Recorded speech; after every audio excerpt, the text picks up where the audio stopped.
ఈ ఆంధ్రప్రదేశ్ యొక్క ప్రజల జీవనాడిగా ఉండి ఏదైతే రైతాంగానికి స్టెబిలైజ్ చేయగలిగినటువంటి పోలవరం ప్రాజెక్టును నువ్వు వదిలేసేసి ఒక పక్క విశాఖ ఉక్కుని డిస్టర్బ్ చేసేసి నువ్వు అన్ని రంగాల్లో మెయిన్ ప్రజలకు ఏదైతే ఉపయోగపడుతుందో అటన్నిటిని డిస్టర్బ్ చేసేసి నువ్వు ఈ రోజు ఉన్న పరిస్థితి నుంచి తక్కబెట్టుకు వస్తున్నారు. మనం మొత్తం పథకాలన్నీ అమలు చేస్తారు, సంవత్సరానికి లక్షల కోట్లు ఎత్తుకొచ్చి దానాలు చేస్తారంటే ఈయన చేసినటువంటి గోతులన్నీ పూడ్చాలి కదా, పూడ్చిన తర్వాతే కదా మనం ఇల్లు కట్టేది.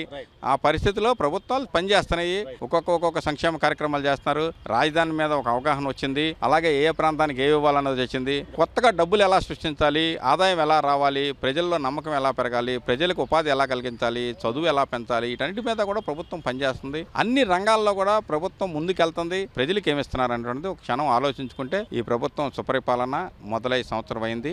గతంలో జగనాసుర పాలన అంతమై సంవత్సరం అయింది. ఇది మొత్తం రెండు కూడా ప్రజల తీర్పు. జగన్మోహన్ రెడ్డి ఇలా ఏది చేసినా కానీ ప్రజలను అవమానించినట్టే అవుద్ది. ఆ రోజు ప్రజలిచ్చిన తీర్పును నువ్వు వెన్నుపోటాను అంటున్నావు, ప్రజలిచ్చిన తీర్పును కూడా నువ్వు అపసహ్యం చేస్తేట